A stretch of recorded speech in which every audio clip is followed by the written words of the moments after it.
So Gavin Newsom seemed like he was going to be a little bold for a second. In fact, I was quite taken aback by it. I couldn't quite believe it the other day when he said that Israel was an apartheid state. I thought, attaboy. Look, it's easy to say, we told you earlier. It's how, you know me, I'm not in that camp. I take yes for an answer. So if he's come in our direction and he's now going to be a little bit more representative of the American voters instead of the donors, great, love to have it. Except he just talked to Politico and walked it back. Say it with me. Of course. Gee, I wonder what happened between those two events. Well, if you don't know, I'll tell you in a second. But Jonathan Martin, oh my God, this interview in Politico was hilarious. Because before they got to Israel, it was like page after page of ass kissing.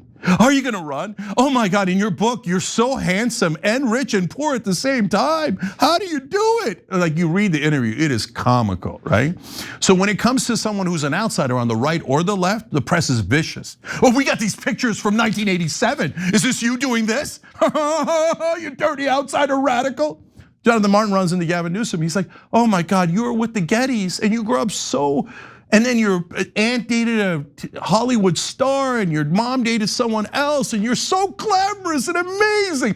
Plus, though, I hear that your mom was a single mom and you grew up in hardship. Tell us about your hardship as you were partying with the Gettys when you were growing up.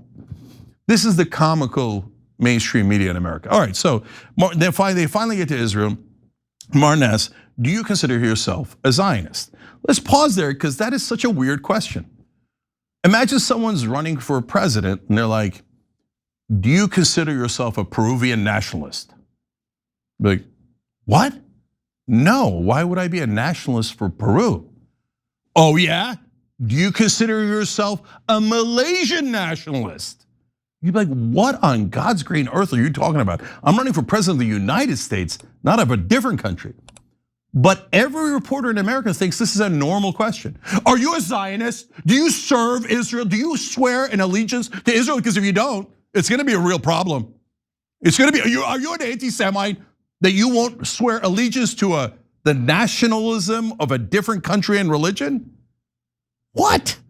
Okay, all right, but I know how I'd answer, okay? But here's how Gavin answered. Do I consider myself a Zionist? He always does the question to buy himself time.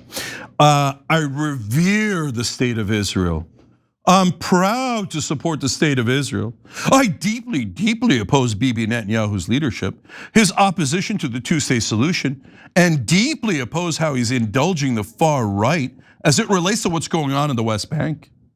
So number one, that's it, he walked it back. Not apartheid, instead he's back to, I revere Israel. Please donors, I didn't mean it. Please keep the money coming. I can't win without your money. Are you going to pretend if you're in mainstream media that this isn't about the money? That this isn't about the donors? That Gavin went home and meditated for a while and had a change of heart? You know what? I say it's apartheid, but is it really? Oh, you're gonna give me a couple $1 million? No, I thought about it. No, it's not apartheid. He's got more on that in a second. But also I wanted you to notice that he said like, now I'm trying to thread the needle here. I'm splitting the baby. Right? Remember, I deeply, deeply oppose Netanyahu. Oh, you do? And then he says, well, he's falling under the far right influence. Wait, you're taking agency away from Bibi Netanyahu and you're saying, oh, he's being, what, tricked by the far right in Israel? So now apparently you're not even deeply, deeply opposed to poor Netanyahu who's being tricked by Smotrich and Ben Gvir. Jesus Christ, man. Okay, yeah, I'm sure this will work in the primaries. Yeah, no. I mean, I deeply, deeply oppose a tiny little thing. By the way, he said West Bank, not Gaza. Gaza's where the genocide was, okay? So deeply, deeply, but at the same time, oh, I love Israel. I revere Israel. Yeah, good luck with that strategy, good luck. So then Martin asked, do you regret using the word apartheid to describe Israel? Also a funny question. The assumption is you have to regret it. It isn't, hey, are you doubling down on calling it apartheid? Hey, it sounds like you're not calling it apartheid anymore. Or any other way of framing. No, the framing is, do you apologize? Do you bow your head to Israel? Do you regret it? Do you regret calling it apartheid? It's the most obvious apartheid in the world. So what are the 5.5 million Palestinians? Jonathan Martin, what are the 5.5 million Palestinians? Do they have full rights in Israel? Is it really a democracy? Can the 5.5 million Palestinians in the West Bank and Gaza Strip vote? No, they can't vote. Or can they be murdered at any time by the Israelis? Yeah, and we just saw it. They just murdered over 72,000 of them, including a stadium full of women and children, 30, 40,000 women and children. Okay, so no, it can't be apartheid. Of course it's apartheid. Can the Palestinians in the West Bank and Gaza Strip vote? Do they have any rights? Are they completely and utterly controlled by Israel? Of course they are. But in Jonathan Martin's mind, Gavin Newsom's mind, and almost everyone in Washington, D.C., those aren't real humans. Those Palestinians are worthless. I mean, if something happens to the Israelis, that's important. Those are real people, okay? So, but do you apologize to the people committing the genocide for calling it apartheid? Again, you know what I would answer. Let's see what Gavin Newsom answered. Does he regret it?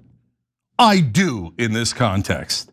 I said it and I referenced why I used it. A Tom Friedman article, by the way, a Jewish American commentator for the New York Times who loved the Iraq war, who loves every war that Israel starts, coincidentally. But he's saying like, oh no, I was just quoting Tom Friedman, just quoting, and he's Jewish. It's okay. I'm quoting a Jewish donors. Please, I'm begging you, come back, donors. Okay, a Tom Friedman article. He says in that same sentence where Tom used it in the context of the direction that Bibi is going. So the direction that they're going, quoting Tom Friedman. I didn't mean apartheid. I deeply regret it. Israel, I will serve you. Thank you for the notification, Gavin. We appreciate it. We, on the other hand, try to help you guys. So if you're starting your own business, at some point you're gonna need a shop. We have shoptyt.com. Yeah, but really, who do we use? Who do we trust? Well, that's Shopify. Shopify makes everything simpler. It makes checkout way simpler with the big purple button that they have. That really has helped us a lot. And overall, they've been wonderfully responsive to us. We wouldn't do it with anybody else. So if you're gonna set up a shop for anything that you're doing online, make sure you're using Shopify. And right now, if you sign up, you only get $1 per month trial. $1 per month trial today at shopify.com/TYT. That's shopify.com/TYT. But Martin's not done. He keeps pressing and pressing. He needs, Gavin at this point is on his knees. He needs them fully flat on the ground, groveling to Israel, right? So he says, not the current state. Huh? Okay, so Gavin says, correct, not the current state of Israel, correct. And that is a legitimate concern I have that I share with Tom, that direction, if that vision and that direction of the far right that Bibi is indulging, that if they see the full annexation of the West Bank, then that's not something, that's a word you may hear others use. Wow, that is a profile in courage right there. So I take back apartheid, I apologize for it.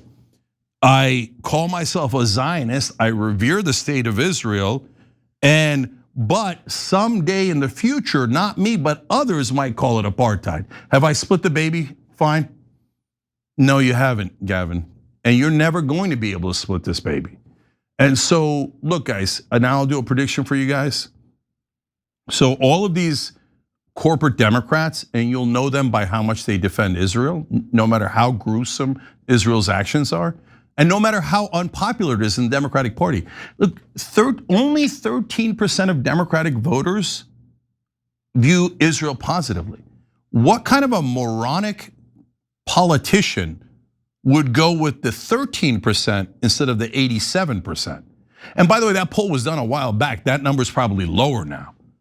So why in the world would you choose to lose?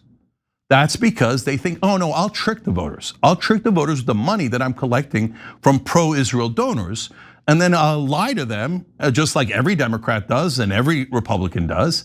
And the media will help me, and they will paint me and Israel as the victims, and the Palestinians, the Lebanese, the Iranians, etc., as the dirty terrorist savages. And so that way our racism will work, and we'll trick all the Democratic voters with all the gobs of money I'm collecting from these donors. So the prediction is it's not going to work. Guys, by the time we get to the 2028 primaries, this Iran war is going to have been an absolute disaster of epic proportions. Israel trying to take southern Lebanon is going to turn into a disaster, let alone the AI disaster that's an economic one. So, but okay, put aside the AI and stick with this issue. When they get to those primaries, and they all have been defending Israel the whole time, and about 2% of Democratic voters are left supporting Israel, how are you gonna win that primary? So all of the propaganda of mainstream media is what these corporate Democrats have leaned on their whole lives. That's okay, MSNBC is gonna lie to them. CNN, New York Times are gonna lie to them, and they're gonna pretend that I'm the good guy. And by the way, in the midst of this piece, they're like, now Gavin Newsom's #1. He's the leading candidate. Remember, he took back apartheid. He loves Israel and reveres it. Now he's #1. He's the top candidate. You should really think about voting for Gavin Newsom because he's rich and poor, okay? And he's looking out for you and the donors. So remember Gavin's the guy. Yeah, Politico can say, you know how many people listen to real people outside of Washington read Politico?